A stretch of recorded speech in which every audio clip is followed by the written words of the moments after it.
Pendant plus de 3 siècles, Oak Island a gardé son secret par la violence et le silence. Quiconque s'approchait trop près était arrêté.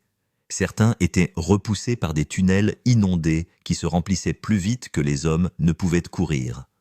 D'autres étaient arrêtés par des effondrements soudains qui engloutissaient outils de machine et espoir dans un seul souffle. Et certains disparaissaient simplement, ne laissant derrière eux que des rumeurs et des questions sans réponse. L'île n'a jamais eu besoin de signes d'avertissement. Elle a imposé les siens. Mais aujourd'hui, pour la première fois dans l'histoire, le passage connu sous le nom de tunnel interdit a été ouvert. Ce qui attendait à l'intérieur n'a pas suscité de célébration ni de triomphe, mais plutôt un frisson chez tous ceux qui l'ont vu. Les chasseurs de trésors ont regardé avec incrédulité, les scientifiques sont restés silencieux. Parce qu'aucun d'entre eux ne s'attendait à un tel résultat. Ce n'était pas un tunnel ordinaire. Ces murs étaient conçus avec une précision qui défiait l'époque à laquelle il était censé appartenir. Les angles étaient trop nets, les renforcements trop intentionnels. L'eau à l'intérieur du passage se déplaçait d'une manière qui contredisait l'écoulement naturel, guidé comme par un dessein plutôt que par la gravité. Et gravées directement dans la pierre se trouvaient des marques qui ne ressemblaient pas à des cicatrices d'outils aléatoires ou à l'érosion. Il s'agissait de symboles de mesure ou d'avertissements gravés à dessein et ensuite cachés à l'abri des regards du monde. C'est à ce moment-là qu'une seule question troublante a fait basculer toute l'histoire. L'île d'Oak Island a-t-elle été construite pour protéger un trésor ou pour contenir quelque chose de bien plus dangereux? Car la vérité que personne ne voulait affronter était la suivante. Le tunnel interdit n'avait pas été ouvert par hasard. Il n'avait pas été découvert par hasard. Il avait été trouvé délibérément déverrouillé intentionnellement, comme si l'île elle-même avait décidé qu'il était temps de le faire. La percée ne s'est pas produite lors d'un effondrement spectaculaire ou d'un coup de forêt chanceux. Elle s'est faite discrètement, presque invisiblement. L'équipe avait examiné les données sismiques de la saison précédente, passant au peigne fin des scanners, qui avaient déjà été rejetés comme des pistes épuisées. Leur objectif était d'affiner les dimensions de ce qu'ils pensaient être une chambre rectangulaire sous le monépite. Les données semblaient routinières sans particularité jusqu'à ce qu'un technicien remarque quelque chose d'enfoui dans le bruit des relevés. C'était un vide, mince, parfaitement linéaire, courant sous des couches de pierre effondrées à une profondeur qui aurait dû le rendre indétectable. Il ne s'incurvait pas comme une fissure naturelle. Il ne se ramifiait pas comme un canal d'écoulement. Il coupait directement à travers la terre avec une discipline peu naturelle. Au début, l'équipe a supposé que l'image était une distorsion, un fantôme causé par un sol saturé ou des interférences. Oak Island était connu pour ses faux signaux. Mais lorsque le balayage a été répété à l'aide d'un équipement à plus haute fréquence, l'anomalie ne s'est pas estompée. Elle s'est précisée. Le contour est devenu évident. Il ne s'agissait pas d'un artefact dû à de mauvaises données. Il s'agissait d'un tunnel et il ne faisait partie d'aucun système d'inondation documenté. Il était parallèle au passage connu plus profond caché entre deux couches géologiques où il aurait été impossible de creuser il y a des siècles. Rick Lagina s'est penché sur l'écran, son expression se figeant quelque part entre la crainte et l'inquiétude. Pendant des années, il a soutenu que l'ingénierie d'Oak Island dépassait de loin ce que l'histoire conventionnelle était prête à admettre. Maintenant, les preuves lui sautaient aux yeux avec une clarté indéniable. Lorsque l'équipe de forage a descendu un puits d'essai vers l'anomalie, la résistance a changé brusquement. L'argile dense a cédé la place à un matériau semblable à de la brique suivi d'une chute soudaine du couple. Le trépan est entré dans un espace ouvert. Tout mouvement s'est arrêté. Les caméras ont filmé le silence. On pouvait entendre la respiration dans les microphones. Ils avaient percé un tunnel dont personne ne connaissait l'existence. Puis vint le détail qui changea tout, le tunnel n'était pas vide. La caméra du trou de forage a révélé des murs lissés par des outils et non par l'eau recouverte de sédiments qui n'avaient pas été remués depuis des siècles. Des dépôts minéraux s'accrochaient au plafond comme une haleine gelée des formations qui suggéraient un isolement de longue durée. À l'extrême limite de la portée de la caméra se dressait une structure qui n'avait pas sa place sous terre, des blocs de pierre empilés, disposés en une barrière artificielle parfaite. Ce tunnel avait été construit puis scellé à dessein. Ce n'était pas un effondrement, ce n'était pas un accident, c'était une intention. Et avec cette prise de conscience, l'équipe a compris qu'elle n'avait pas découvert un passage oublié, mais qu'elle avait percé le bord extérieur de quelque chose qui était censé rester fermé, alors que la dernière couche de pierre autour du trou de forage était dégagée, et que les préparatifs commençaient pour ouvrir un point d'accès contrôlé au tunnel, interdit, l'île réagit. Cela commença subtilement, un déplacement à peine perceptible sous leurs pieds, comme si le sol lui-même s'ajustait. Le gravier glissa sur les planches de bois. Les outils vibrèrent à l'endroit où ils se trouvaient. Puis l'air a changé. Un courant d'air froid s'éleva de l'ouverture frôlant les visages, avec un froid qui semblait ancien, plus profond que la terre elle-même ne devrait le permettre. Il ne portait aucune odeur, aucune humidité, seulement un froid stérile qui semblait préservé. Des relevés environnementaux furent immédiatement effectués. La température à l'intérieur du vide chutait rapidement, bien plus vite que les conditions du sol environnant ne pouvaient l'expliquer. Quelques instants plus tard, les radios crépitent, les parasites inondent les canaux, et la communication s'interrompt sans crier gare. Gary Drayton balaie son détecteur le long du bord du trou, s'attendant à des interférences mineures. Au lieu de cela, l'appareil éclate en une violente surcharge. Le signal hurle de toutes les directions à la fois avec une telle intensité qu'il manque de le faire tomber. Les relevés n'étaient pas dispersés. Ils étaient concentrés, incrustés. Du métal tapissait les parois du tunnel en motifs délibérés, pas des débris, pas des déchets, mais un placement. Marty a essayé de stabiliser le moment, suggérant une densité minérale ou du fer abandonné. Mais les données ont refusé de coopérer. Ce n'était pas aléatoire. Une deuxième caméra à haute résolution a été abaissée.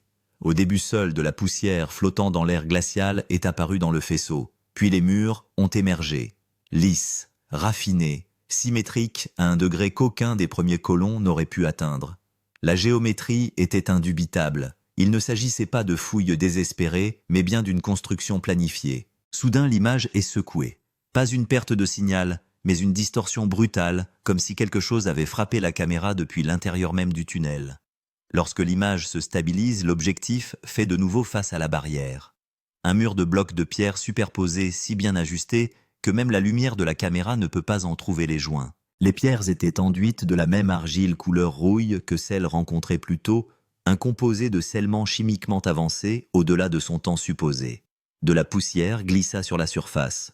Puis le mur entier vibra juste un peu, mais suffisamment pour faire trembler le boîtier de l'appareil photo. Le tunnel ne réagissait pas au forage ni à la pression, mais à la présence. Rick s'est éloigné du moniteur, la voix basse, presque réticente. « Ce n'est pas un simple tunnel, a-t-il dit.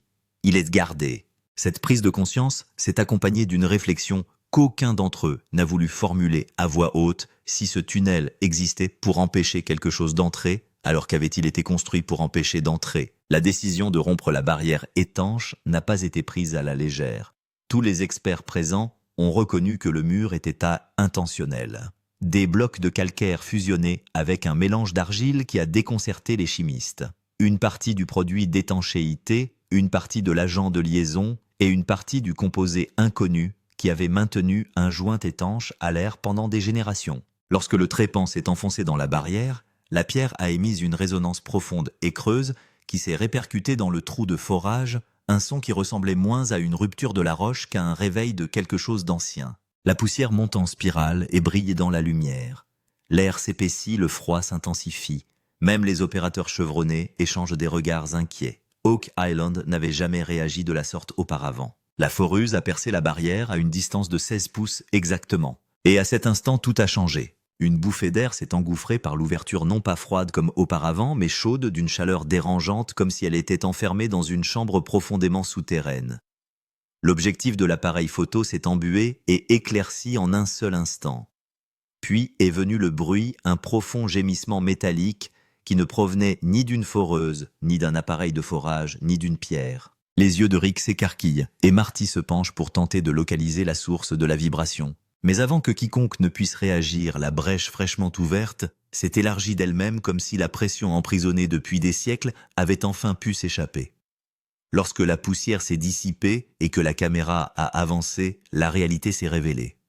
Le mur n'avait pas été une simple cloison, c'était une porte. Au-delà, le tunnel s'enfonçait brusquement dans une descente abrupte façonnée par des experts. La pente était calculée d'une précision presque déconcertante. Les parois présentent la même finition polie que précédemment, mais ici les empreintes d'outils sont plus nettes, plus profondes, plus intentionnelles. Ceux qui ont sculpté ce passage l'ont fait avec détermination. Ils ne visaient pas la surface. Ils se dirigeaient vers quelque chose d'enfoui. Des scanners laser montraient que le tunnel descendant se dirigeait tout droit vers une zone située sous le puits d'argent, une zone que l'on pensait inaccessible en raison d'effondrements et d'inondations historiques. Pourtant, il existait un passage qui évitait tout cela dissimulé si profondément qu'aucun explorateur ne l'avait découvert depuis plus de 200 ans. Rick a parlé doucement, exprimant ce que tout le monde ressentait.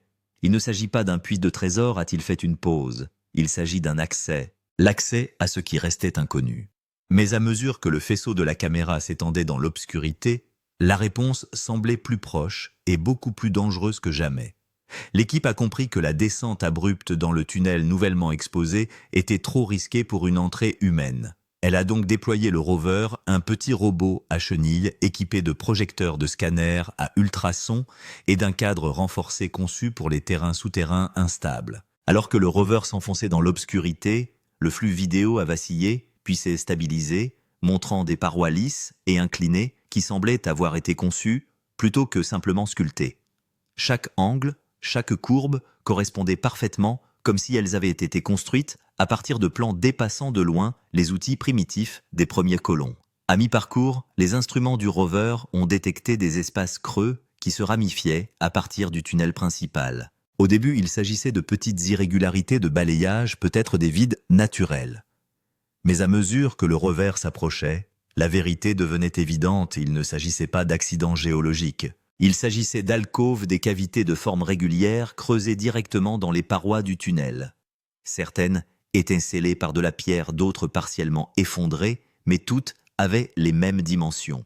Une alcôve, cependant, restait ouverte. Lorsque le rover a braqué ses projecteurs à l'intérieur, l'équipe a repéré des vestiges d'armatures en bois noirci par l'âge des anneaux métalliques fondus dans la pierre, et ce qui semblait être des supports brisés éparpillés sur le sol. Il ne s'agissait pas de débris d'excavation, mais des restes d'un mécanisme, peut-être un système de piège, destiné à faire s'effondrer le tunnel s'il était activé. Cette prise de conscience a jeté un froid dans l'équipage. S'il s'agissait d'un piège, alors, le tunnel n'était pas un simple passage. C'était une route gardée, une option finale. Le rover s'enfonce plus profondément ses chenilles, raclant doucement le sol calcaire. Le niveau d'humidité augmente rapidement, embrumant la lentille de lourdes gouttelettes. Rick active le système d'essuie-glace, regardant la vue s'éclaircir pour révéler le prochain tronçon de tunnel marqué par de longues rainures parallèles creusées dans la pierre. Les rainures étaient droites, régulièrement espacées, et bien trop précises pour être naturelles. Les archéologues qui les observaient à distance ont suggéré qu'il pouvait s'agir de traces de patins de traîneaux ou de rails, des canaux taillés dans la pierre des siècles avant qu'une telle technologie n'ait existé sur l'île. Au fur et à mesure que le rover avance, le sol se nivelle et le tunnel s'incline brusquement vers la droite. La caméra s'ajuste et le voilà un autre obstacle.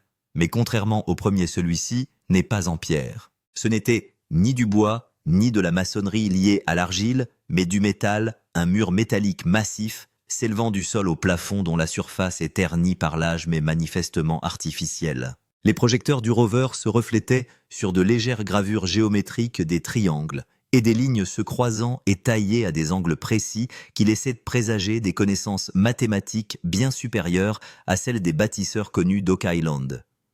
Rick se pencha plus près de l'écran murmurant « Cela ne devrait pas être ici, pas dans cet endroit, pas à cette époque ». Personne n'a discuté car loin sous l'île cachée derrière d'anciennes pierres et des systèmes de sabotage, l'équipe avait rencontré quelque chose d'impossible, quelque chose qui n'avait pas sa place sous terre, qui n'avait pas sa place sur Oak Island et qui n'avait peut-être jamais été destiné à être découvert. Et plus ils étudiaient la surface métallique, plus une vérité devenait évidente. Il ne s'agissait pas seulement de dissimuler un secret, mais de le protéger. Les membres de l'équipage ont regardé l'alimentation du rover dans un silence stupéfait. Un mur métallique enfoui aussi loin sous Oak Island n'était pas seulement inattendu, c'était impossible. Aucun colon, aucun pirate, aucune confrérie secrète des 1600 ou des 1700 ne possédait la capacité de construire quelque chose comme ça. La surface de la barrière n'était pas rugueuse ou érodée, mais lisse et délibérément formée, reflétant les lumières du rover avec une lueur sourde qui suggérait un alliage bien plus avancé que le fer ou l'acier primitif. Les scans chimiques n'ont fait qu'intensifier le mystère. Les instruments embarqués du rover ont enregistré des relevés magnétiques qui montaient et descendaient en impulsions irrégulières, presque comme si le mur lui-même réagissait à leur présence. Ce n'était pas simplement du métal, c'était conçu, stratifié, intentionnel.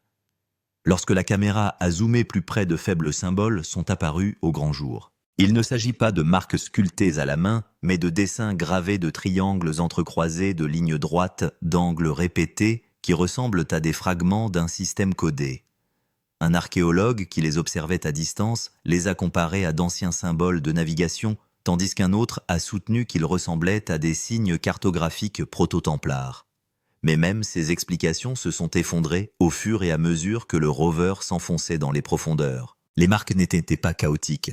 Elles suivaient un schéma répétitif, un langage géométrique suggérant une mesure, un étalonnage ou un avertissement. La voix de Rick s'éteignit. « C'est organisé !» Avant que l'équipe ne puisse étudier les symboles, plus avant, le rover a enregistré des vibrations faibles, régulières, rythmiques, ne provenant pas du forage ni de l'activité au-dessus, mais de derrière le mur. Un bourdonnement bas délibéré qui s'amplifiait à chaque instant. Marty s'est penché en avant, les yeux écarquillés. Ce n'est pas naturel. Quelque chose le produit. Un pic soudain a frappé les capteurs, secouant le cadre du rover. Des sédiments détachés tombent du plafond, tandis que le mur émet un gémissement métallique, le son que fait le métal lorsqu'il se déplace sous l'effet d'une contrainte. Mais une contrainte due à quoi? Les données ont mis en évidence une chose indéniable. Ce qui se trouvait derrière cette barrière n'était pas inactif. Et si le mur avait été construit pour contenir quelque chose, l'ouvrir pourrait être le choix le plus dangereux que l'équipe d'Oak Island ait jamais envisagé. La barrière métallique vibrant de plus en plus intensément à chaque minute, l'équipe savait que la fenêtre d'investigation était mince, avant que le tunnel ne devienne trop instable pour y pénétrer. Les ingénieurs ont positionné un écarteur hydraulique contre le joint le plus faible identifié par l'imagerie thermique. Au début, rien n'a bougé. Le mur a résisté à chaque once de force, se pliant légèrement, mais ne se brisant pas, bien plus résistant que n'importe quel alliage attendu sous Oak Island. Puis, dans un craquement métallique, le joint céda. Une bouffée d'air emprisonné jaillit à l'extérieur chaud, vicié, portant l'odeur de minéraux et de quelque chose de bien plus ancien. La lentille du rover s'embua instantanément avant de s'éclaircir pour révéler ce qu'il y avait au-delà. Une chambre bien plus grande que n'importe quel espace souterrain précédemment cartographié s'ouvrit à la vue. Les murs étaient taillés directement dans le roc lissé, avec une précision impossible à obtenir avec des outils manuels. Les plateformes en bois qui bordaient autrefois le périmètre s'étaient effondrées en vestiges pourris, éparpillant des fragments sur le sol de pierre. Des chaînes rouillées pendaient à des points d'ancrage taillés dans les murs, se balançant faiblement, comme si elles étaient dérangées pour la première fois depuis des siècles. Mais c'est le centre de la chambre qui a retenu l'attention de l'équipe, une dépression circulaire remplie d'une eau parfaitement immobile, si calme, qu'elle reflétait les lumières du rover comme du verre noir. Autour du bassin, des étagères sculptées bordant la pierre, des étagères vides. Tout ce qui avait été stocké ici avait disparu depuis longtemps, enlevé délibérément. La caméra s'est ensuite inclinée vers le haut. Des symboles gravés au-dessus des étagères brillent faiblement sous les lumières du rover. D'anciennes marques angulaires sans rapport avec l'anglais, le français, le latin ou toute autre écriture coloniale. Un symbole se répétait plus que les autres, un œil enfermé dans un triangle. Rick déglutit difficilement. S'il s'agissait de la chambre forte. Sa voix s'interrompit car la chambre forte était vide. Pourtant, le calme troublant de la chambre permettait d'être sûr d'une chose, quelque chose était venu ici. Quelque chose d'assez important pour être enterré plus profondément que n'importe quel trésor. Et quoi que ce soit, quelqu'un l'avait pris. Au début, l'équipe a supposé que l'eau au centre de la chambre était ordinaire, stagnante, silencieuse. Mais lorsque le rover s'est déplacé pour trouver un meilleur angle, la surface a tremblé. Une seule ondulation s'est formée, s'est propagée vers l'extérieur, puis a disparu. Aucun courant d'air, aucune chute de débris, aucun mouvement du rover ne pouvait l'expliquer. Puis cela s'est reproduit. Une deuxième ondulation rythmée cette fois, une pulsation. Rick se pencha, les sourcils froncés. « Ce n'est pas un hasard », murmura-t-il. Et il avait raison. Les ondulations suivaient un schéma de 2 impulsions, une pause, puis une secousse profonde, qui envoyait un léger anneau à travers le bassin. Il semblait que la chambre elle-même réagissait à l'intrusion, communiquant par des vibrations. Les capteurs du rover ont confirmé l'existence d'une plus grande cavité sous le sol de pierre, directement sous la piscine. creuse non cartographiée et remplie de quelque chose de plus dense que l'eau. Lorsque le sonar a de nouveau émis un signal, celui-ci est revenu déformé comme s'il rebondissait sur quelque chose de mouvant. L'équipe est restée silencieuse. Une autre ondulation est remontée à la surface plus importante cette fois. La vibration a parcouru les marches du rover jusqu'au sol, environnant, secouant la poussière des parois de la caverne. Un bourdonnement bas et résonnant résonne dans la chambre, ni mécanique ni géologique, mais quelque chose entre les deux comme une pression changeant, à l'intérieur d'un système confiné. Gary murmure ce que tout le monde pense, il y a quelque chose en bas. Avant que quiconque ne puisse réagir, les ondulations s'accélérèrent. L'eau trembla en pulsations plus rapides, toutes plus fortes, les unes que les autres. Les murs de la chambre tremblèrent, projetant de minuscules fragments de roches dans la piscine. Puis l'eau s'est mise à monter lentement sans bouillir, sans éclabousser, comme si quelque chose sous Oak Island poussait contre elle. La chambre n'était pas seulement une voûte, c'était un couvercle et ce qu'il contenait était en train de remuer. Au fur et à mesure que l'eau gonflait, les capteurs du rover s'affolaient. La température chutait de 5 degrés en moins de 10 secondes. La pression à l'intérieur de la chambre montait en flèche, déformant le cadre du rover comme si des mains invisibles comprimaient l'air même. Avant que l'équipe ne puisse réagir, une vibration profonde a parcouru le sol lente lourde, délibérée comme le battement de cœur d'un objet enfoui loin sous l'île.